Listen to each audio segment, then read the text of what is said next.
আকাশবাণী কলকাতা স্থানীয় সংবাদ পড়ছি সুদীপ বসু।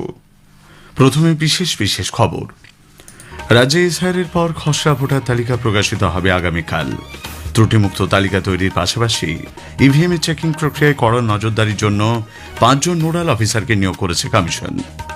রাজ্যপাল সিভি আনন্দ বোস যুবভারতীতে দর্শক বিক্ষোভ ও ভাঙচুরের ঘটনায় রাজ্য সরকার পুলিশ ও গোয়েন্দা বিভাগের বিরুদ্ধে ব্যর্থতার অভিযোগ খতিয়ে দেখার নির্দেশ দিয়েছেন।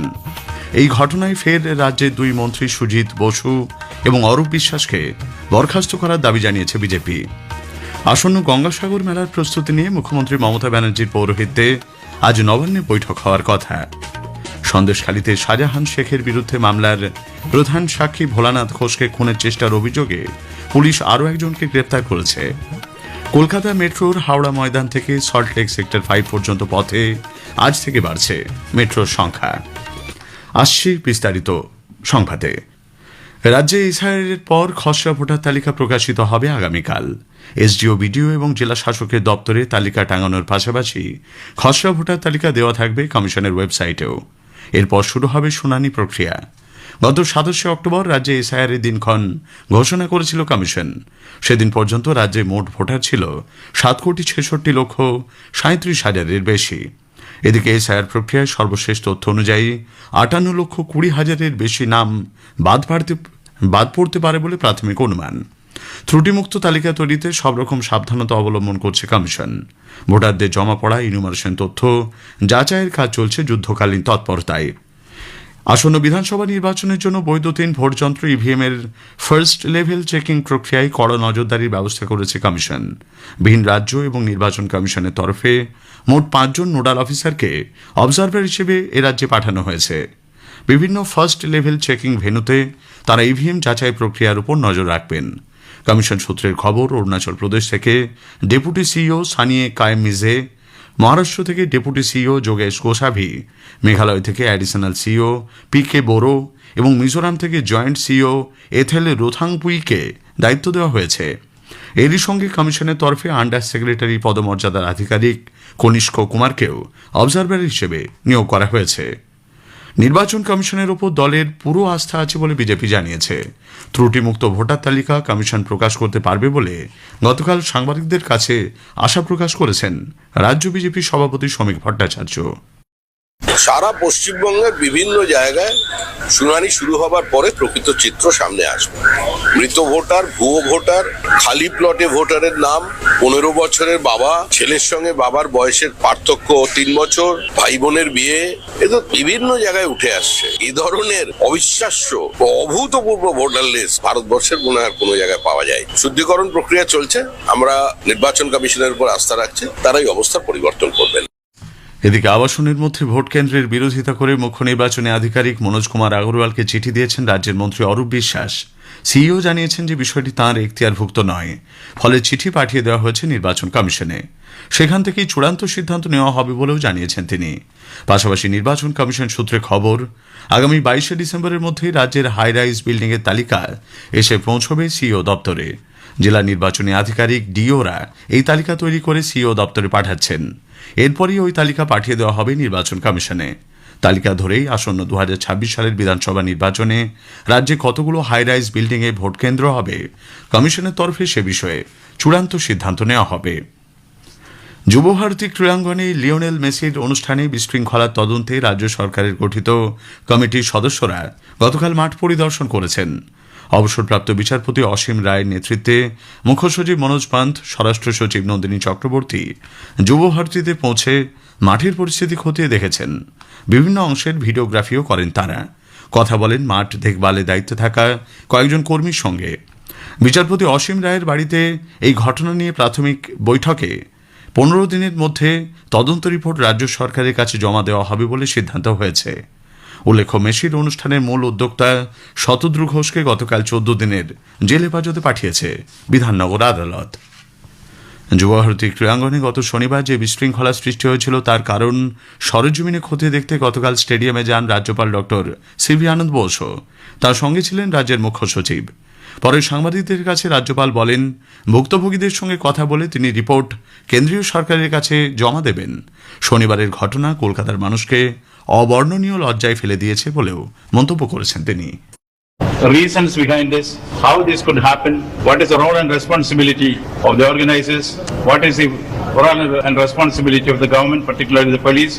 I could also meet the committee which has been set up for this purpose, headed by a retired judge of the High Court, the Chief Secretary, Home Secretary and others in the picture.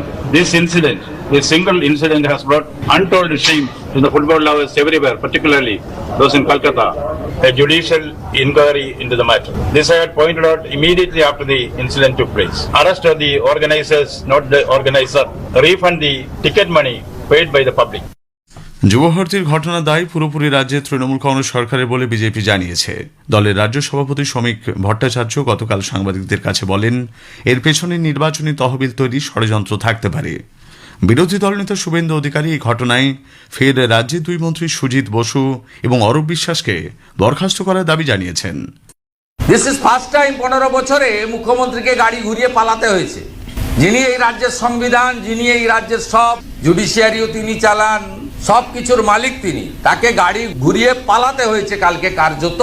এত সাহসী মহিলা, বাংলার অগ্নিকন্যা, গাড়ি ঘুরিয়ে মারছুট, উনি চলে এলেন না কেন? তো মাইক ধরে নিতেন। যুবভারতীতে অশান্তির ঘটনায় সরকারের বিরুদ্ধে প্রতারণার অভিযোগ তুলে বিজেপি যুব মোর্চা গতকাল কলকাতায় বিক্ষোভ দেখিয়েছে। সংগঠনের রাজ্য সভাপতি ইন্দ্রনীল খান নেতৃত্বে ডোরিনা ক্রসিং থেকে গোষ্ঠপালের মূর্তি পর্যন্ত মিছিলের আয়োজন করা হয়। আসন্ন গঙ্গাসাগর মেলার প্রস্তুতি নিয়ে মুখ্যমন্ত্রী মমতা ব্যানার্জির নেতৃত্বে আজ বিকেলে নবান্নে একটি বিশেষ বৈঠক ডাকা হয়েছে। উপস্থিত থাকবেন পূর্ত, সেচ, দমকল, বিদ্যুৎ সহ সংশ্লিষ্ট বিভিন্ন দপ্তরের মন্ত্রী ও সচিবরা, থাকবেন বিএসএনএল, রেলের মতো কেন্দ্রীয় সংস্থার প্রতিনিধিরাও। আকাশবাণী কলকাতার বিকেল 5:10 সংবাদের সময় আজ থেকে 5 মিনিট বেড়ে 10 মিনিটের হচ্ছে।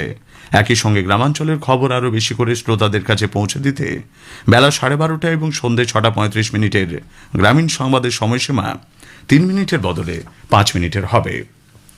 এই সপ্তাহ থেকে প্রতি মঙ্গল ও বৃহস্পতি রাত 8টায় এবং বুধ রাত 9:30 শোনা যাবে বিশেষ অনুষ্ঠান আজকের প্রসঙ্গ। আকাশবাণী কলকাতার সংবাদ বিভাগ প্রযোজিত অনুষ্ঠানটি সম্প্রচারিত হবে গীতাঞ্জলি ও ডিটিএইচ বাংলা পরিষেবায়।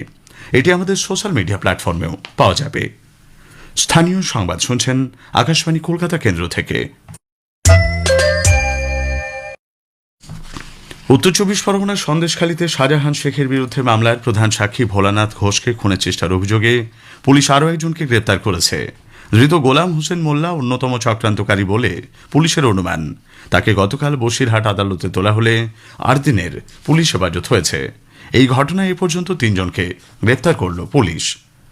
চোরা শিকার রুখতে উত্তরবঙ্গে জলদাপাড়া জাতীয় উদ্যানে গতকাল বড় মাপের তল্লাশি অভিযান চালানো হয়। রাজ্য পুলিশের সশস্ত্র বাহিনী এবং র্যাপিড রেসপন্স টিমের সঙ্গে ছিল স্নিফার ডগ স্কোয়াডও। মূলত কোদালবস্তি, চিলাপাতা, নীলপাড়া ও মাদারিহাট এই 4টি রেঞ্জে এই তল্লাশি চলে। চিতাবাঘের পরে উত্তরবঙ্গে জলপাইগুড়ির গরুমারা বন্যপ্রাণী বিভাগের আওতায় থাকা 3টি জঙ্গলে শুরু হতে চলেছে বাঘ শুমারি। আগামী মাসের মাঝামাঝি গরুমারা, চাপলামারির পাশাপাশি নেওড়া ভ্যালি জঙ্গলেও বাঘ গণনা শুরু হবে বলে বন দপ্তর সূত্রে খবর। কলকাতা ও সংলগ্ন জেলার গুরুত্বপূর্ণ বাজারগুলির বাইরে সকালের পাশাপাশি এবার সন্ধ্যেতেও বসবে সুফল বাংলা স্টল। সাধারণ মানুষের সুবিধার কথা মাথায় রেখেই এই সিদ্ধান্ত হয়েছে। প্রথম পর্যায়ে মোট 35টি কেন্দ্রে সন্ধে স্টল চালু হবে। যাত্রী পরিষেবার উন্নতির লক্ষ্যে কলকাতা মেট্রোর গ্রিন লাইনে আজ থেকে ট্রেনের সংখ্যা বাড়ানো হচ্ছে। এই শাখায় সোম থেকে শুক্র আপ ও ডাউন মিলিয়ে 226-এর পরিবর্তে 228টি ট্রেন চলবে। শনিবার 202টির পরিবর্তে 204টি এবং রবিবার 104টির পরিবর্তে 108টি ট্রেন চালানো হবে। রাজ্যে আগামী এক সপ্তাহ আবহাওয়ার বড়সড় কোনো পরিবর্তন হবে না বলে আলিপুর আবহাওয়া দপ্তর জানিয়েছে। কলকাতায় সর্বনিম্ন তাপমাত্রা আজ স্বাভাবিকের চেয়ে সামান্য বেশি 16.2 ডিগ্রি সেলসিয়াস রেকর্ড করা হয়েছে। সকালের দিকে প্রায় সব জেলাতেই কুয়াশার সম্ভাবনা। শেষ করার আগে স্থানীয় সংবাদের বিশেষ কিছু অংশ আরও একবার। রাজ্যে এসআইআরের পর খসড়া ভোটার তালিকা প্রকাশিত হবে আগামীকাল। ত্রুটিমুক্ত তালিকা তৈরির পাশাপাশি ইভিএমে চেকিং প্রক্রিয়ায় কড়া নজরদারির জন্য 5 জন নোডাল অফিসারকে নিয়োগ করেছে কমিশন। রাজ্যপাল সিভি আনন্দ বোস যুবভারতীতে দর্শক বিক্ষোভ ও ভাঙচুরের ঘটনায় রাজ্য সরকার, পুলিশ ও গোয়েন্দা বিভাগের বিরুদ্ধে ব্যর্থতার অভিযোগ খতিয়ে দেখার নির্দেশ দিয়েছেন। আসন্ন গঙ্গাসাগর মেলার প্রস্তুতি নিয়ে মুখ্যমন্ত্রী মমতা ব্যানার্জির পৌরোহিত্যে আজ নবান্নে বৈঠক হওয়ার কথা। স্থানীয় সংবাদ শেষ হলো। আকাশবাণী খবর পড়ছি অনিন্দিতা ভট্টাচার্য। প্রথমে বিশেষ বিশেষ খবর। 4 দিনের সফরে প্রধানমন্ত্রী নরেন্দ্র মোদী জর্ডন, ইথিওপিয়া এবং ওমানে আজ রওনা হচ্ছেন।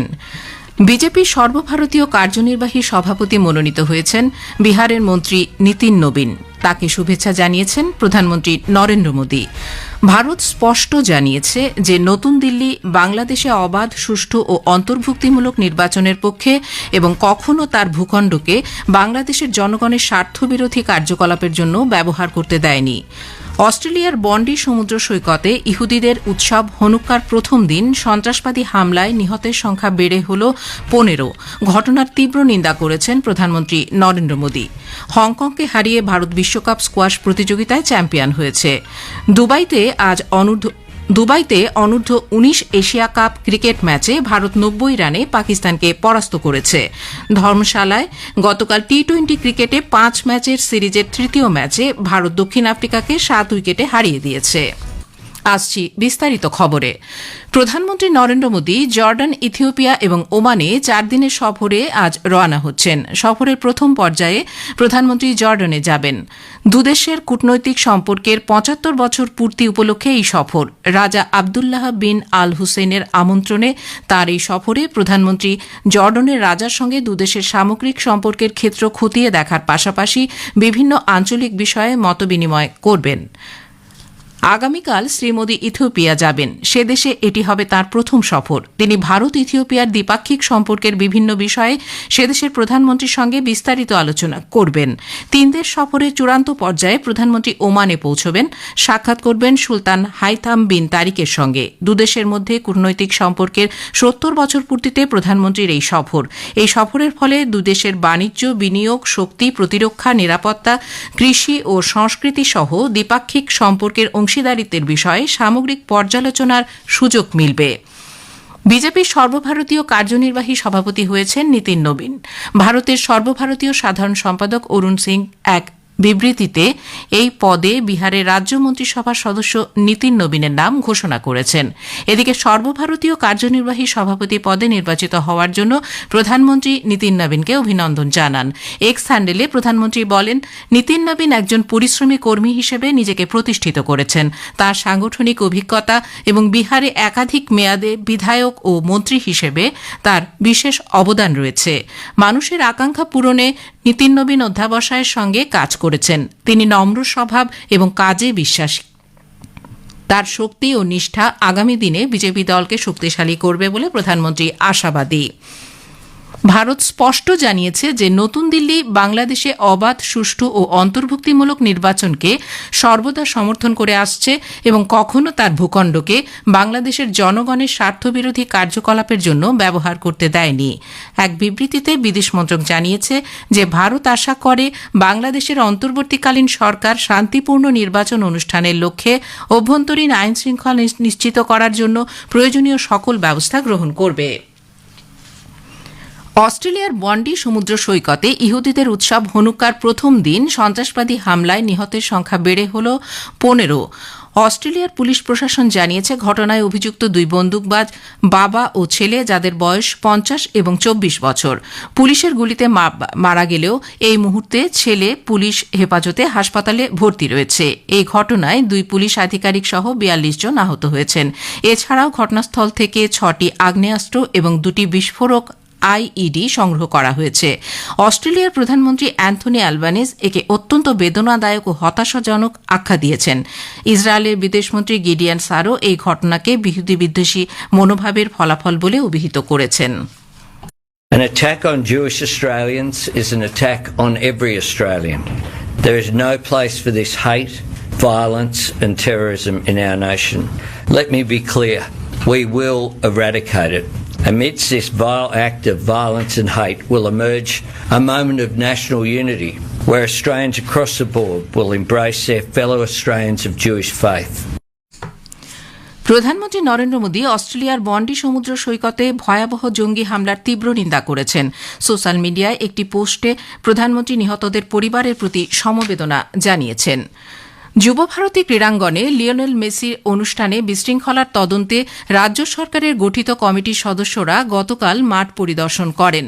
অবসরপ্রাপ্ত বিচারপতি অসীম রায়ের নেতৃত্বে মুখ্য সচিব মনোজ পান্ত, স্বরাষ্ট্র সচিব নন্দিনী চক্রবর্তী সহ কমিটির অপর কয়েকজন সদস্য যুবভারতীর ক্রীড়াঙ্গনে পৌঁছে মেসি যে গেট দিয়ে মাঠে প্রবেশ করেছিলেন সেখানে প্রবেশ করে মাঠের পরিস্থিতি খতিয়ে দেখেন। বিভিন্ন অংশের ভিডিওগ্রাফিও করেন তারা। আর্জেন্টিনীয় ফুটবলার লিওনেল মেসি তার ভারত সফরের চতুর্থ ও শেষ পর্বের জন্য আজ নয়াদিল্লিতে পৌঁছবেন। মূল ইভেন্টগুলি অরুণ জেটলি স্টেডিয়ামে অনুষ্ঠিত হওয়ার কথা রয়েছে। দিল্লি সফরে মেসি মিনার্ভা একাডেমির 3টি যুব ট্রফি জয়ী দলকে সম্বর্ধনা জানাবেন। অনুষ্ঠানের অংশ হিসেবে সেলিব্রিটি ফুটবল ম্যাচও অনুষ্ঠিত হবে। লিওনেল মেসির ভারত সফর এই মাসের 13 তারিখে কলকাতায় শুরু হয়েছিল। পশ্চিমবঙ্গে এসআইআর এর পর খসড়া ভোটার তালিকা প্রকাশিত হবে আগামীকাল। তার আগে ত্রুটিমুক্ত তালিকা তৈরিতে সব রকম সাবধানতা অবলম্বন করছে নির্বাচন কমিশন। ভোটারদের জমা পড়া এনুমারেশন তথ্য যাচাইয়ের কাজ চলছে যুদ্ধকালীন তৎপরতায়। এদিকে আসন্ন বিধানসভা নির্বাচনের জন্য বৈদ্যুতিন ভোটযন্ত্র ইভিএম এর ফার্স্ট লেভেল চেকিং প্রক্রিয়ায় কড়া নজরদারির ব্যবস্থা করেছে নির্বাচন কমিশন। ভিন রাজ্য এবং নির্বাচন কমিশনের তরফে মোট 5 জন নোডাল অফিসারকে অবজারভার হিসেবে এ রাজ্যে পাঠানো হয়েছে। বিভিন্ন ফার্স্ট লেভেল চেকিং ভেন্যুতে তারা ইভিএম যাচাই প্রক্রিয়ার উপর নজর রাখবেন। কমিশন সূত্রের খবর, অরুণাচল প্রদেশ থেকে ডেপুটি সিইও সানিয়া কায়েম মিজে, মহারাষ্ট্র থেকে ডেপুটি সিইও যোগেশ গোসাভি, মেঘালয় থেকে অ্যাডিশনাল সিইও পিকে বোরো এবং মিজোরাম থেকে জয়েন্ট সিইও এথেল রোথাংপুইকে দায়িত্ব দেওয়া হয়েছে। এরই সঙ্গে কমিশনের তরফে আন্ডার সেক্রেটারি পদমর্যাদার আধিকারিক কনিষ্ক কুমারকেও অবজারভার হিসেবে নিয়োগ করা হয়েছে। এই সপ্তাহ থেকে প্রতি মঙ্গল ও বৃহস্পতি রাত 8টা এবং বুধবার রাত 9:30টায় শোনা যাবে বিশেষ অনুষ্ঠান আজকের প্রসঙ্গ। আকাশবাণী কলকাতার সংবাদ বিভাগ প্রযোজিত অনুষ্ঠানটি সম্প্রচারিত হবে গীতাঞ্জলি ও ডিটিএইচ বাংলা পরিষেবায়। এটি আমাদের সোশ্যাল মিডিয়া প্ল্যাটফর্মেও পাওয়া যাবে। এ খবর প্রচারিত হচ্ছে আকাশবাণী থেকে। মার্কিন সরকার আজ থেকে H-1B এবং তার উপর নির্ভরশীল H-4 ভিসা আবেদনকারীদের বর্ধিত স্ক্রিনিং এবং যাচাইকরণ শুরু করবে, যার মধ্যে তাদের সামাজিক মাধ্যমের প্রোফাইলের পরীক্ষাও অন্তর্ভুক্ত থাকবে। বিদেশ মন্ত্রকের তরফে এই নির্দেশিকা জারি করা হয়েছে।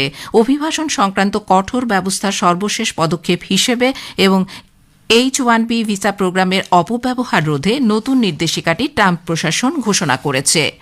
তেলেঙ্গানায় গ্রাম পঞ্চায়েত নির্বাচনের দ্বিতীয় ধাপে গ্রামগুলিতে প্রায় 85%-এরও বেশি ভোটদান রেকর্ড করা হয়েছে। দ্বিতীয় দফায় নির্বাচনী পঞ্চায়েতগুলিতে 54 লক্ষেরও বেশি ভোটারের মধ্যে 46 লক্ষেরও বেশি ভোটার তাদের ভোটাধিকার প্রয়োগ করেছেন। প্রধান বিচারপতি সূর্যকান্ত বলেছেন, প্রযুক্তি মানুষকে বিচারবোধকে সমৃদ্ধ করতে সাহায্য করে, কিন্তু কখনোই তার বিকল্প হতে পারে না। দিল্লিতে একটি সিম্পোজিয়ামে বক্তব্য পেশ করতে গিয়ে তিনি গতকাল বলেন, কোভিড মহামারীর সময় প্রযুক্তি অত্যন্ত কার্যকরী ভূমিকা নিয়েছিল, কিন্তু এ কথা ভুলে গেলে চলবে না, এর কিছু অন্ধকারাচ্ছন্ন দিকও রয়েছে। ভারত স্কোয়াশ বিশ্বকাপের ফাইনালে বিশ্ব তালিকার শীর্ষে থাকা হংকংকে পরাস্ত করে প্রথমবারের জন্য চ্যাম্পিয়ন হয়েছে। চেন্নাইয়ে গতকাল সন্ধ্যায় তারা হংকংকে 3-0-তে হারিয়ে দেয়। প্রথম ম্যাচে জোশুয়া চেনাপ্পা লি কা-ইকে 3-1-এ পরাজিত করে। এরপর ভারত সেরা অভয় সিং আলেক্স লাউকে 3-0-তে হারান। অন্তিম ম্যাচে 17 বছরের অনাহত সিং টমাটো হোকে একইভাবে 3-0-তে পরাস্ত করেন। ধর্মশালায় গতকাল টি-20 ক্রিকেটে গতকাল 5 ম্যাচের সিরিজের তৃতীয় টি-20 খেলায় ভারত দক্ষিণ আফ্রিকাকে 7 উইকেটে হারিয়ে দিয়েছে।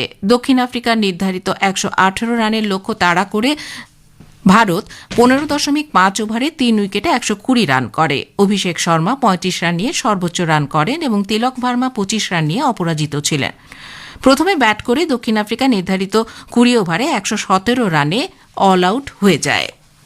দুবাইতে আজ অনূর্ধ্ব-19 এশিয়া কাপ ক্রিকেটের ম্যাচে ভারত 90 রানে পাকিস্তানকে হারিয়ে দিয়েছে। গতকাল পাকিস্তান টসে জিতে ভারতকে ব্যাট করতে পাঠায়। বৃষ্টির কারণে ম্যাচ নির্ধারিত সময়ের পর শুরু হয় ও 49 ওভারের খেলা হয়। শেষ করার আগে বিশেষ বিশেষ খবরগুলো আরও একবার। 4 দিনের সফরে প্রধানমন্ত্রী নরেন্দ্র মোদী জর্ডন, ইথিওপিয়া এবং ওমানে আজ রওনা হচ্ছেন। বিজেপির সর্বভারতীয় কার্যনির্বাহী সভাপতি মনোনীত হয়েছেন বিহারের মন্ত্রী নীতিন নবীন। তাকে শুভেচ্ছা জানিয়েছেন প্রধানমন্ত্রী নরেন্দ্র মোদী। ভারত স্পষ্ট জানিয়েছে যে নতুন দিল্লি বাংলাদেশে অবাধ, সুষ্ঠু, অন্তর্ভুক্তিমূলক নির্বাচনের পক্ষে এবং কখনো তার ভূখণ্ডকে বাংলাদেশের জনগণের স্বার্থবিরোধী কার্যকলাপের জন্য ব্যবহার করতে দেয়নি। খবর এখনকার মতো এখানেই শেষ হল।